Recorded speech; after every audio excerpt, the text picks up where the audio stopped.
Hello YouTube, this is Morgan, Airspeed Prime here with my next Star Wars Rebels video. This one's going to be my review of the opening two-part kind of series premiere for Star Wars Rebels, Spark of Rebellion. It's obviously, uh, I think it's basically, it's considered one episode, even though it is the length of two. They're kind of considering it this kind of like opening movie, and that it is a kind of double feature, but it's just all together called Spark of Rebellion, so it's a kind of special opening episode. So that's the situation with that. And yeah, the reason this is out now as opposed to October 3rd when the actual like television premiere is because they put the episode up early on like watchdisneyxd.com or something like that. You do have to be from like America and like have like a cable or something like that and enter and sign in or something like that, but the episode's online places, you can find it. That's how I watched it. And overall, it's just like I'm glad it kind of came out early. That means when October 3rd comes around, I can focus on the core premiere, and this is just already done, and then I can just focus on reviewing it week to week.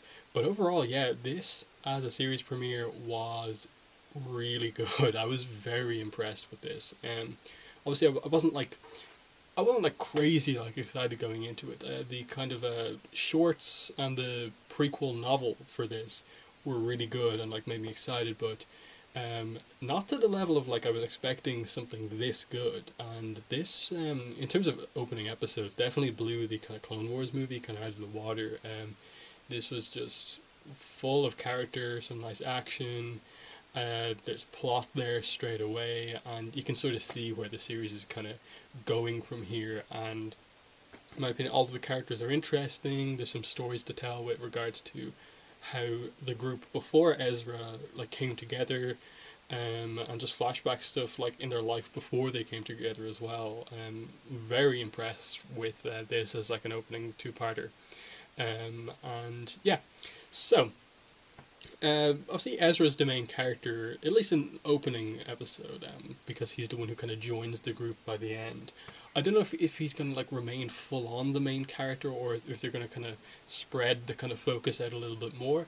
But either way, it was kind of really solid throughout, and I suppose the main plot of this kind of like opening kind of two-parter was just simple. It made sense to the point. It's the group coming together, and you can sense that stuff is going to happen now. There's obviously the Inquisitor after them now that Kanan has revealed himself to the Empire as a kind of Jedi, and now he's going to be training Ezra, and just the group is together now. You have their kind of main characters here.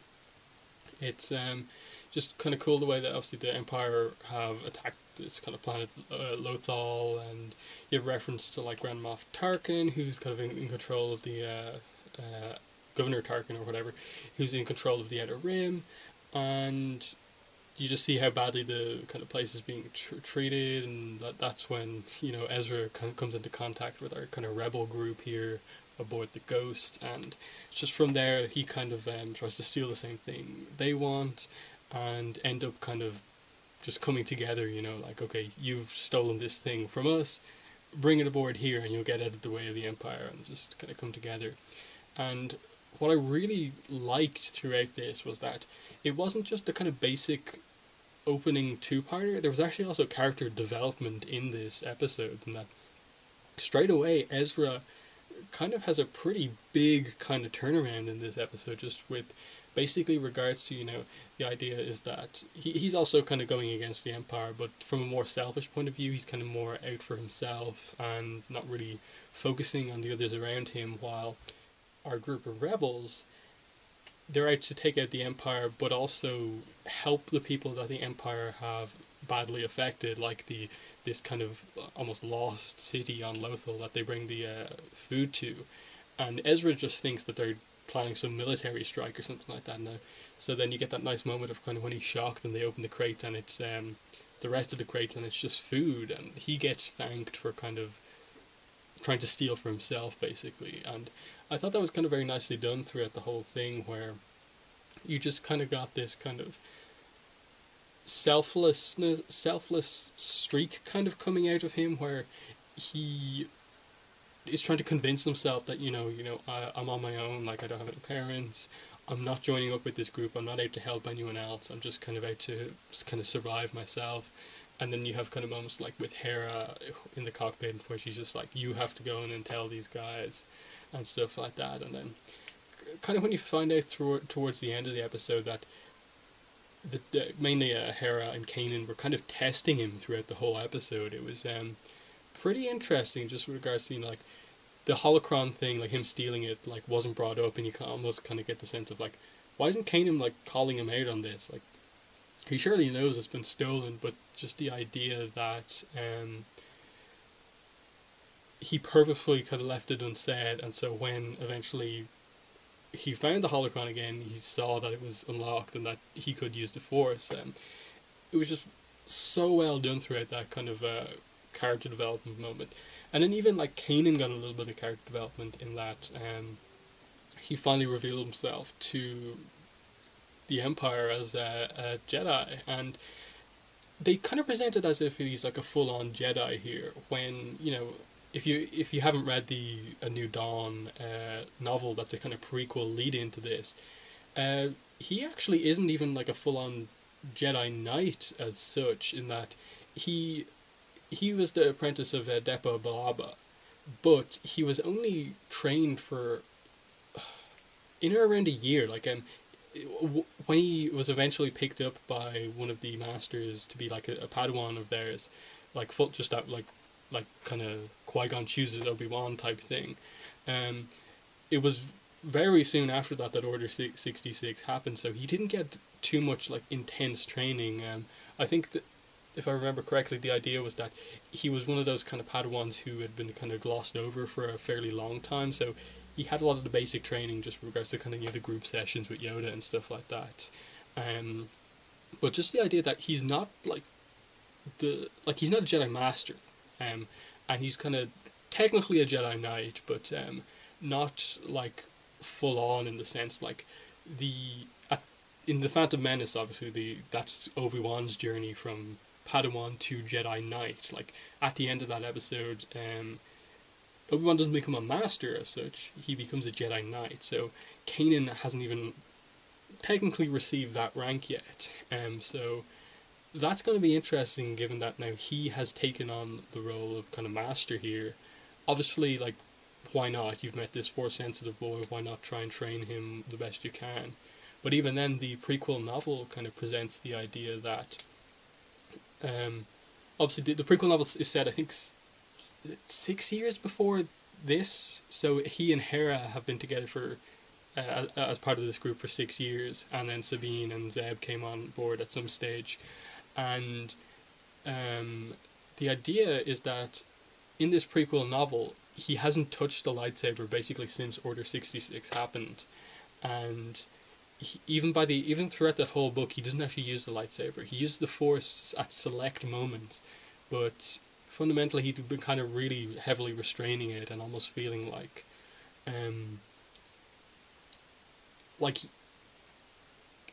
he almost like he's kind of upset at the Jedi almost, and like what happened, and was kind of not just like for himself, like to protect himself, staying away from using the Force, but also just because he felt kind of almost let down by the Order.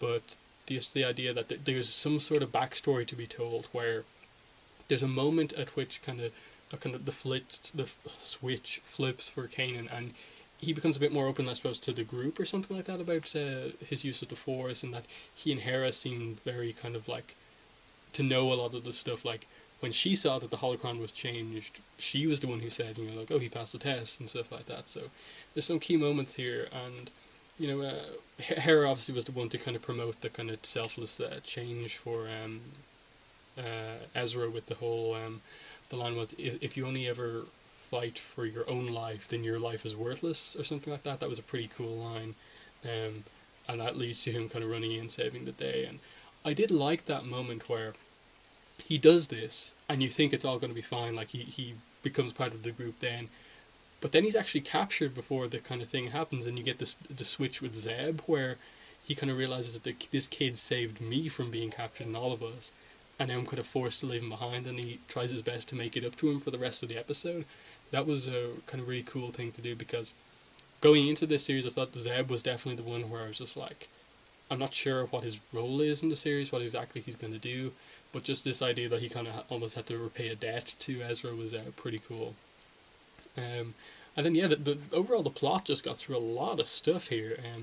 Multiple engagements with the Empire in these opening two episodes, including like capture, a rescue attempt, a second rescue attempt, and even the opening action scene where the crates are stolen in the first place, and stuff like that. So ton of stuff happened. A lot of the character stuff was very good.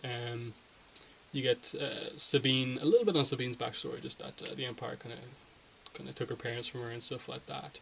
But even then, just there's little things with all these characters that you still don't know yet. Like in this episode, we saw how Ezra joins the group, but I assume at some point we're going to find out where Sabine joined the group because, as I said, the prequel novel just establishes that Hera and Kanan become kind of a crew together, and Hera is the one who initially has the idea of this kind of rebellion, and so she kind of convinces Kanan to come on board.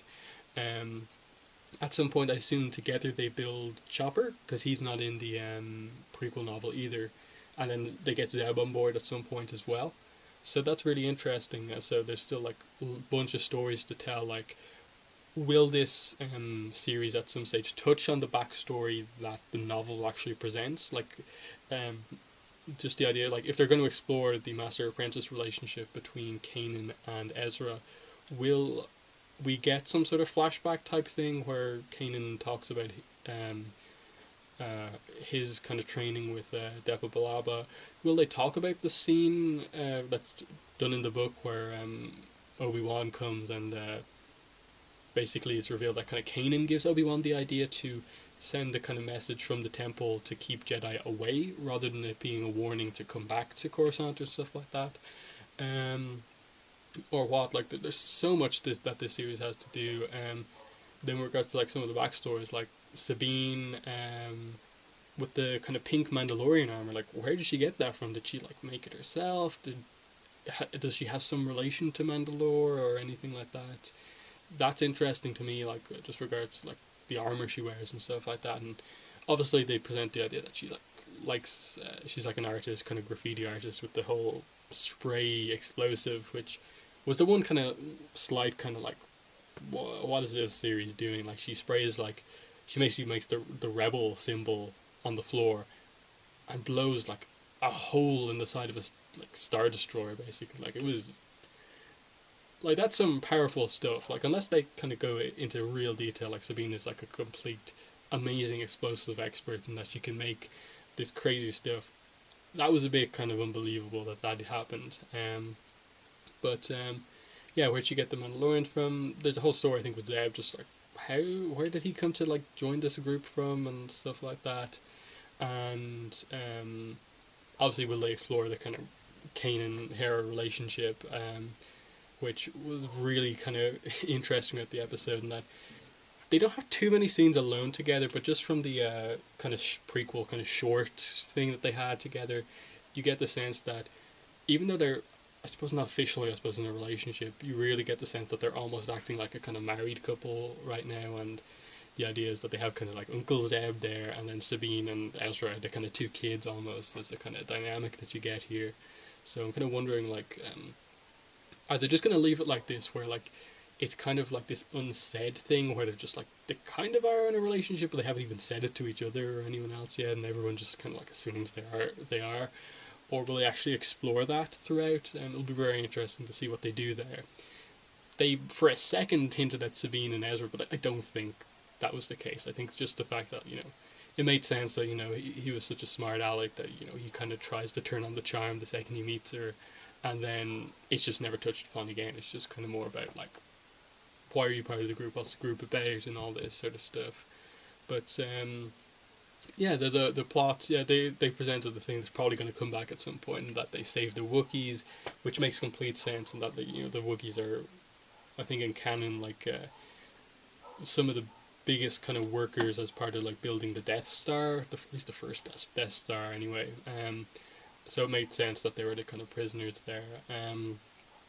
And you see more of Ezra's kind of self and stuff come out there, where come out then when he tries to save the kind of young Wookiee, and that was pretty cool. Um, what else? There's the agent. What's his name? Agent Callus, is it? Again,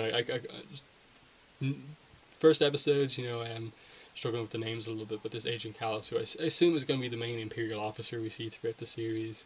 Tarkin, I assume, will come in at some point, but just the idea that he's the guy that they meet, and he was fine as a character, but he wasn't like amazing at the same time. He was just kind of like, okay, he's going to be our kind of main agent guy, and it was also a little bit odd when Kanan deflects the blaster shot back at him, knocks him over the edge, and he's just hanging there. The stormtrooper asks, "Was that the first Jedi you ever encountered?"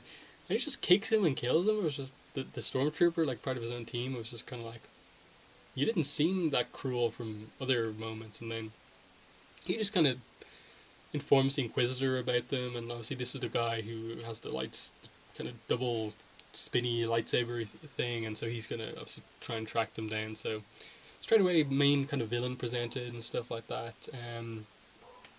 But yeah, but basic kind of plot to kind of get things going and stuff like that, and very very strong opening episode. So definitely, if you can, find the episode online, watch it, or if not, wait for it to air on Friday and stuff like that. It really kind of blew away my expectations, and I'm kind of really excited to see the next episode now. I think this has a little bit more going for it than the Clone Wars, because I think you could tell throughout most of the seasons of the Clone Wars that until they got towards the like 4th, 5th, 6th season, that they had no real goal in mind for the series overall. It was just, okay, war here on this planet, little arc here on this planet, and I don't know if they really had an overall plan as to whether, okay, the series is going to stop here, like just before Revenge of the Sith starts, or were they actually going to maybe like, okay, we get to this point exactly before Revenge of the Sith, we'll cut to immediately after that in the Clone Wars, or something like that, or go through Clone Wars, Revenge of the Sith. So there was no obvious kind of main overarching story throughout the Clone Wars, and that left every season always being more about, okay, what like 4 arcs are they going to have this book and this series and stuff like that. But with this, there's a clear story path in mind, because the gap between episode 3 and 4 is definitely the least filled in the Star Wars universe, and there is a clear kind of story in mind here, just because they are a good, like 6 years out from basically the start of A New Hope and stuff like that. So there's a place to end it with the kind of formal, maybe forming of the full-on Rebel Alliance type thing. There's clearly some plan in mind for Ezra and maybe Kanan and stuff like that. So that's a positive already. That there's an overall kind of through line throughout this series. I get the sense that there is, and it's not just going to be, we'll just go as far as we can in the timeline forward, and we'll just stop when we get cancelled. There's still a kind of slight kind of fear that they may end up doing that, but I think they maybe have planned a little bit further in advance now with the whole just general improvement in the way Lucasfilm is running Star Wars now, with Disney in charge, with that everything from here on out is going to be 100% canon, and it's discussed by a full-on like story team to keep everything in mind. So I have faith and stuff like that they'll do it well. Yeah, we already know kind of some stuff like Obi-Wan Kenobi, like I believe he's getting like an action figure and stuff like that, and he has obviously James Arnold Taylor as the voice actor. I'm wondering, like, are we gonna like see him in person? Like, is Kanan ever gonna meet him, and is he gonna like get involved in some of the stuff here, or what? That's interesting. Like, there's obviously the potential, because Ezra and Luke and Leia would all be around the same age as well. So, will like he meet them or stuff like that? Is Luke gonna be in the series at all? Full stop. There's some stuff they can do here, and just overall coming to an end here. I feel like I'm always getting into repeating myself. Really impressed with the opening of this series overall, Star Wars Rebels, and yeah, just highly. highly recommend it, and I'm definitely going to continue to review these episodes as they come out. And I'm happy about that. I'm happy that I kind of didn't come into this and was just like, oh, that was a little bit of a letdown after some kind of hype I had. But no, this was very good, really good. So yeah, thanks for watching this review, and bye.